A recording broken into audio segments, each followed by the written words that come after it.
La petite vidéo sur les différents outils que j'ai utilisés pour l'extraction d'un injecteur grippé sur un Land Rover 300 TDI.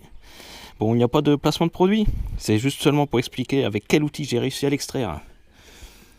Parce qu'il y en a un qui est vraiment grippé. Donc en fait, les injecteurs sont fixés dans la culasse par cette petite bride, comme ça. Le goujon est pris dans la culasse et la bride appuie sur l'injecteur pour le maintenir en place.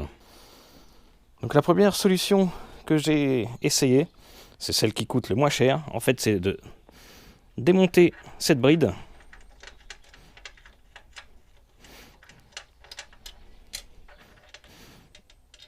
Donc on voit que la bride est un petit légèrement courbée et de la retourner,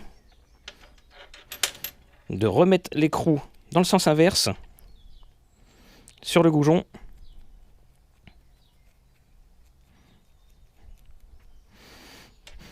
Et en fait, le goujon est toujours sur la culasse, la bride retournée, et le but c'est de venir mettre le goujon sur le trou, mettre la bride sous l'ergot et avec un certain angle qu'on règle avec l'écrou, de venir taper avec un axe et une masse pour essayer de faire sortir l'injecteur.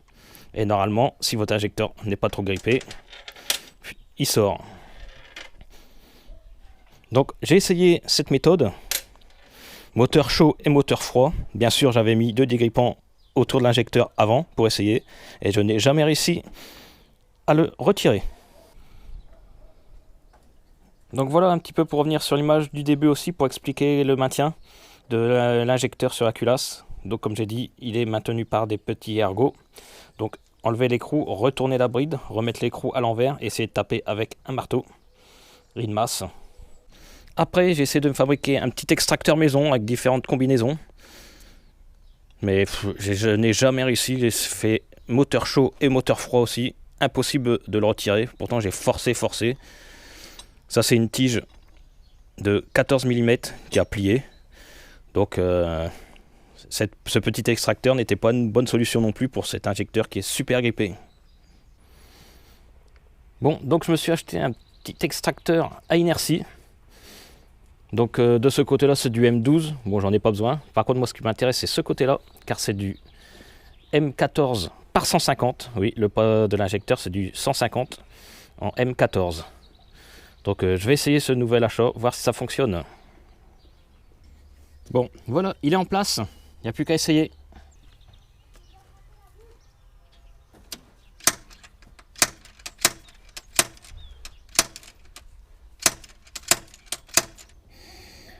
Donc je n'ai pas réussi. Bon, j'ai pas tout mis le temps que j'ai passé dans la vidéo, ça serait beaucoup trop long et beaucoup inutile aussi. Donc je ne sais pas. Pourtant j'ai essayé moteur chaud et moteur froid. J'ai toujours pas réussi à l'extraire. Bon, peut-être mon inertie, la course n'est pas assez longue et la masse n'est pas assez grosse. Bon, je pense que je vais essayer avec un autre marteau à inertie, avec une course un peu plus longue et une masse un peu plus lourde. Bon, j'ai investi dans une masse à inertie beaucoup plus lourde et avec une course beaucoup plus grande. Donc je vais essayer.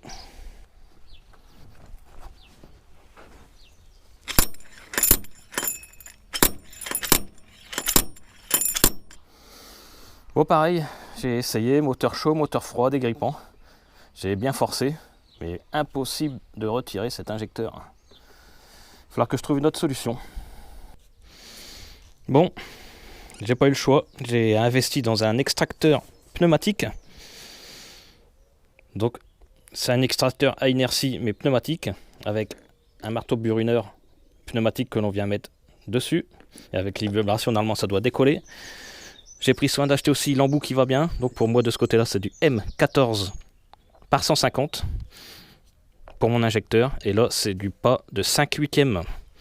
Bon, on n'a plus qu'à croiser les doigts et en espérant que ça va fonctionner.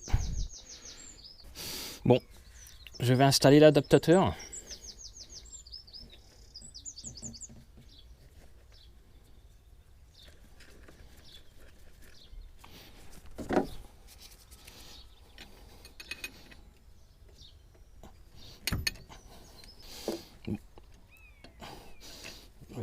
installer l'extracteur.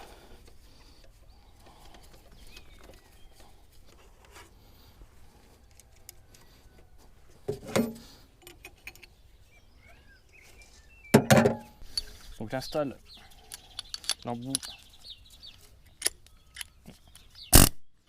dans le burineur. On va essayer. Bon, et j'installe le burineur dedans.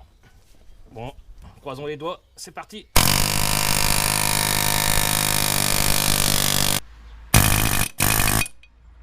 Ouais, victoire. Donc voilà, ça m'a permis quand même de réussir à extraire cet injecteur. Certes, il a fallu investir quand même, mais bon, quand je compte l'investissement de l'outil et le prix éventuellement d'un déculassage ou autre, je suis quand même plus gagnant à avoir investi dans l'outil que d'avoir déculassé. Après, j'ai vu aussi qu'il suffit d'acheter certains adaptateurs et ça peut aussi servir pour extraire des roulements ou toute autre chose. Donc voilà.